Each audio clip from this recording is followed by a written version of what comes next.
जो हमारे पैर की आवाज वो हमें तो सुनाई देगी कि हमने एक पैर रखा फिर दूसरा रखा, और हमारे साथ अगर कोई पर्सन है तो हम उसको भी भाप पाएंगे। हाँ ठीक है, ये मेरा पैर है, उसका पैर है, उसकी पैर की आवाज आई। लेकिन जब कोई तीसरा पैर आता है, जब उसकी आवाज आती है, तो आदमी थोड़ा सा सहम सा जाता है, आखिर ये और कौन हो सकता है। राम गोपाल जी थोड़ा बच्चे थे, 16 से 17 के बीच की उनकी उम्र थी। हेलो दोस्तों, स्वागत है आप सबका एक और नई स्टोरी में। तो दोस्तों, हम आज जो कहानी लेकर आए हैं वो हमें राम गोपाल जी ने भेजी है, जो कि यूपी के रहने वाले हैं। ये कहानी बिल्कुल सच्ची घटना पर आधारित है और ये राम गोपाल जी के जीवन पर ही आधारित कहानी है, जो कि उन्होंने हमें भेजा। तो चलिए कहानी को शुरू करते हैं। और कहानी तब की बात है ये, जब राम गोपाल जी 16 साल के थे और अपने नाना के साथ रहते थे अपने ननिहाल में। ये उस वक्त की बात है जब वो अपने नाना जी के साथ गन्ने के खेत में कटाई कर रहे थे। उस वक्त कुछ मजदूर 3 या 4 के करीब होंगे उनके साथ थे, उनके नाना जी थे और वो थे। ये इनका रोज का पैसा था कि ये जो है शाम को गन्ने को काटते और गन्ना वहीं पर छोड़ देते थे, सुबह गाड़ी में लद कर जाता था। एक दिन की बात है जब वो गन्ने के खेत में अपने नाना जी के साथ गन्ने की कटाई में उनकी भागीदारी कर रहे थे, मतलब उनका सहयोग कर रहे थे। और जब शाम को 5 और 5:30 बज जाते थे, उसी वक्त इनकी नानी जी अपने घर से खाना बनाकर लाती थी, उन सब मजदूरों को खिलाती थी और वहीं पर इनके नाना जी और राम गोपाल जी स्वयं भोजन करते थे कटाई करके। अगर घर पे खाते तो केवल ये खाते, लेकिन उन्होंने मजदूरों को ध्यान में रखते हुए उन्हें भी भोजन मिले। शाम को सुबह सुबह से चूंकि काम करते थे तो शाम तक काम करते थे, तो इसलिए जो है उनका भोजन वहीं पर आ जाता था। नानी जी उनकी जो है हमेशा भोजन लेके आती थी। समय वही 5 साढ़े 5 बजे का रहता था। पर एक दिन की बात है कि नानी जी को खाना लाने में काफी देर हुआ और ये लोग उनका वेट कर रहे थे कि खाना भी आ रहा होगा, हम लोग खाएंगे, मजदूर को भी खिलाएंगे, उसके बाद घर पर चलेंगे। तो हुआ क्या दोस्तों कि नानी जी को आने में काफी देर होने लगी और ये लोग उनका वेट बस कर ही रहे थे। जब वेट करते करते ज्यादा समय हो गया तो मजदूर भूखे ही घर पे जाने को विवश हो गए। उन्होंने कहा कि राम गोपाल जी के नाना जी से कि अब मैं जा रहा हूँ घर, अब मुझे बहुत देर होगी मालिक, और मैं अब यहाँ नहीं रुक पाऊंगा क्योंकि काफी रात हो चुकी है। तो इसके बाद यही कहकर वो लोग चले गए। अब ये लोग ये सोच रहे थे कि नानी जी भी भोजन लेके आती होंगी तो कहाँ पर अकेले भटकेंगी, चलो कुछ देर वेट कर लेते हैं। तो ये लोग उनका वेट करने लगे। और दोस्तों, जब ये उनका वेट कर रहे थे तो थोड़ी सी दिमाग में इनके परेशानी थी कि चूंकि इनकी नानी जी की तबीयत काफी खराब रहती थी, हार्ट के पेशेंट भी थी, इनको चिंता लगी रहती थी कि नानी जी कब आएंगी, क्या होगा क्या नहीं होगा, कहीं कोई रास्ते में उनको दिक्कत ना हो जाए। और जब वेट करते करते 2 घंटे 3 घंटे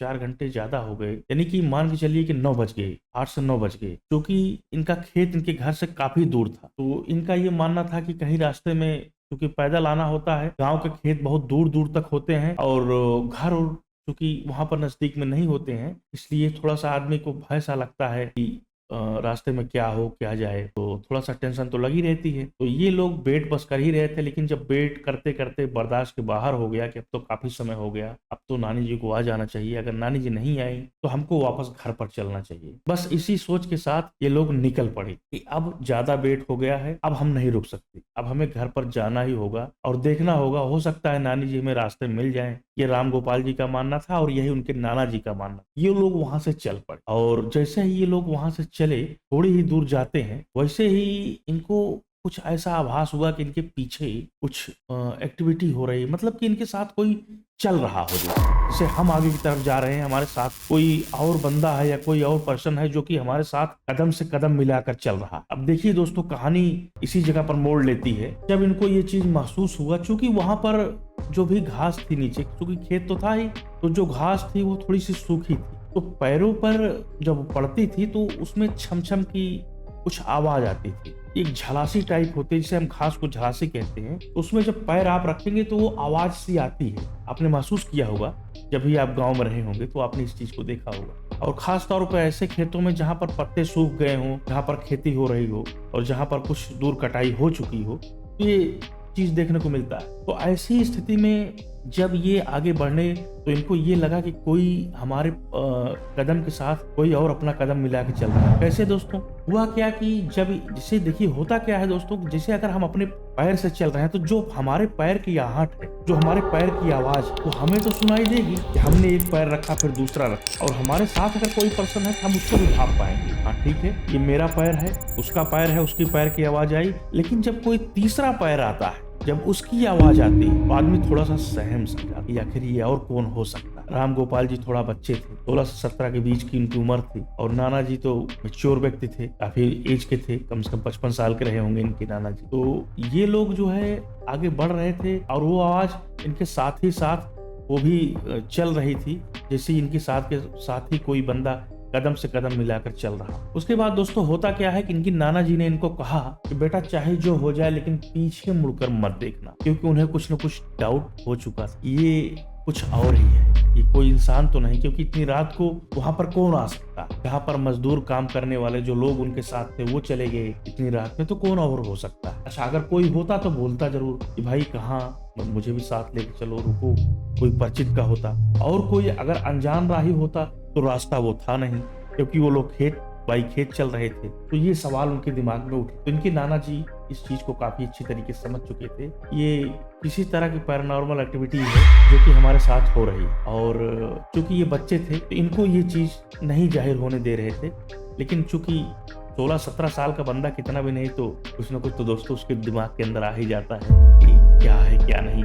इनके दिमाग में काफी हद तक उस शंका थी, लेकिन ये अपने नाना जी की बात मान रहे थे। और चूंकि इनके साथ में एक गार्जियन थे तो इन्हें कुछ कम भय लग रहा था कि चलो ठीक है हमारे साथ कोई तो है। तो ये बस इसी के साथ जो है कदम से कदम नाना जी के साथ मिलाते हुए बढ़ रहे थे। और जैसे ही आगे बढ़ते चले गए ये देख रहे हैं कि जैसे जो पीछे की आहट है कदम की आने की, जैसे कोई बंदा चल रहा हो तो उसकी आवाज और तेज हो रही, जैसे उनके करीब आ रहा। तो कुछ न कुछ तो भले सबकी एज भले ही कुछ न कुछ हो, लेकिन ऐसी स्थितियों में आदमी थोड़ा सा डर तो जाता है। पर इनके नाना जी ने इनसे कहा कि भाई देखिए आपको जो है बोलना नहीं, आपको कुछ नहीं करना है बेटा, बस आप सीधा आगे चलते रहे। उसके बाद ये देखते हैं क्योंकि थोड़ा सा चंद्रमा की लाइट थी जो है और थोड़ा सा उजाला हो गया था। कभी कभी देखिए अंधेरी रात रहती है तो कुछ नहीं उसमें दिखाई पड़ता है, लेकिन जब पूर्णिमा की रात होती है या कुछ ऐसे, जैसे कि मान लीजिए कि कुछ चाल हल्का हल्का निकल जाता है तो उसमें काफी कुछ लाइट दिखने लगती है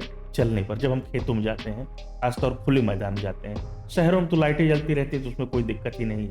तो ये देख रहे हैं कि इनकी दोनों लोग की दो परछाई तो है ही है, एक परछाई और बड़ी सी जो इनकी परछाई को क्रॉस करते हुए आगे बढ़ रही है। अब इनकी घबराहट थोड़ा सा बढ़ जाए, स्वाभाविक भी है कि उस जगह पे घबराहट बढ़ ही जाए। और वो परछाई इनका मानना था कि कुछ बॉडी के शेप में नहीं था, कुछ अलग टाइप का शेप था, जैसे कि एक एंड्रॉयड का जो ऐप टाइप का होता है, आपने देखा होगा, वो जो सर्कल सा बना होता है रोबोटिक टाइप, कुछ उस टाइप का उसका चौड़ा सा, जैसे आपने माइनक्राफ्ट देखा होगा, कुछ लोग गेम के शौकीन हैं तो उसमें देखा होगा आपने कि माइनक्राफ्ट का शेप होता है ना कुछ चौड़ा सा, तो कुछ उस तरह से इनका जो है इनको जो है शेप दिखा कि ऐसे कोई परछाई, पर वो जो उसकी बनावट थी वो पूरा ह्यूमन थी। मतलब कि वो पूरा मतलब लग रहा था कि हाँ कोई मनुष्य ही है, बस सर की बनावट और हाथों की बनावट कुछ अनकंफर्टेबल थी। तो ये सब चीजें इनको घबरा देने वाली थी। और तो इसमें जो है इनके जो नाना जी थे अपने मतलब अपने नाती यानी राम गोपाल जी को यही कहते हैं, बेटा पीछे नहीं मुड़ देखना है, चाहे जो भी हो जाए पीछे नहीं मुड़ना है, बस आगे कदम से कदम मिला के बढ़ते रहो। आवाज तेज होती गई, परछाई आगे बढ़ती जा रही है, घबराहट बढ़ती जा रही है। तो ये बहुत ही सेंसिटिव मुद्दा हो गया था। और उस बीच तो इनके जो नाना जी थे इनके दिमाग में एक आइडिया आया, वो आइडिया था हनुमान जी का। उनकी मूर्ति, उनकी चेहरा उनके दिमाग में आया और उन्होंने हनुमान चालीसा पढ़ना शुरू किया। और दोस्तों वो बोल ही नहीं पा रहे थे, बच्चा तो बच्चा है, सोचो बच्चे की क्या हालत हुई होगी, क्योंकि राम गोपाल जी की क्या हालत हुई होगी आप समझ ही रहे होंगे। और वो तो जब बड़े होकर बोल नहीं पा रहे हैं, सोच नहीं पा रहे हैं, बस कदम उनके बढ़ते जा रहे हैं और कदमों में लड़खड़ाहट जो कि किसी के साथ हो सकता है। तो इन्होंने क्या किया कि मन ही मन, जब देखिए कभी कभी हमको आपको डर लगता है तो हम बोल नहीं पाते, ऐसे ही सिचुएशन में इंसान कोई बोल नहीं पाता। जो इनका बताने का जो अनुभव था कुछ इसी तरह से था, और जाहिर सी बात है ये लोगों के साथ ऐसा ही होता है। तो जब बोल नहीं पाता तो हनुमान चालीसा पढ़ेगा कैसे। लेकिन दोस्तों एक चीज तो मानना पड़ेगा कि हनुमान चालीसा अगर आप केवल मन में सोचना ही शुरू कर दें तो डर वहीं से खत्म हो जाता है और समस्याएं उसी जगह से मिट जाती है। तो ये बहुत बड़ा रामबाण है। तो वो जो है हनुमान चालीसा बस ऐसे पढ़ते गए मन के अंदर। और वो जैसे ही उन्होंने स्टार्ट किया, वो क्या देख रहे हैं, पैरों की आवाज जो है वो धीमी हो रही है, परछाई पीछे जा रही है और उनके दिमाग में तसल्ली आ रही है। उनकी आवाज जो कि मन में पढ़ रहे थे, हनुमान जी का जो चालीसा था, ये जो मन में पढ़ रहे थे, अब इनकी चालीसा भी तेज हो रही थी। राम गोपाल जी भी उनके साथ कदम से कदम मिलाने लगे और हनुमान चालीसा उनके साथ दोहराने लगे। तो दोस्तों वो जो है अपने हनुमान चालीसा को पढ़ते गए और आवाज तेज करते गए और रास्ते भर वो तेजी के साथ पढ़ते गए।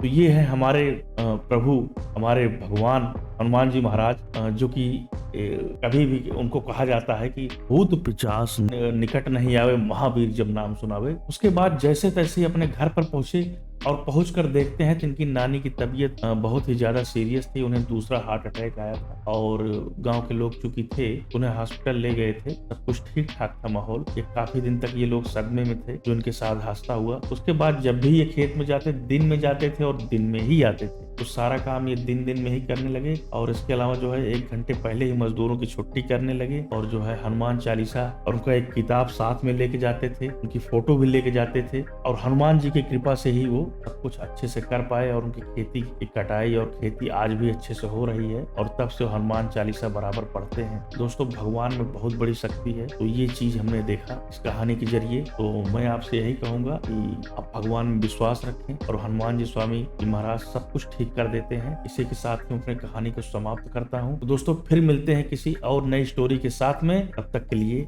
नमस्कार।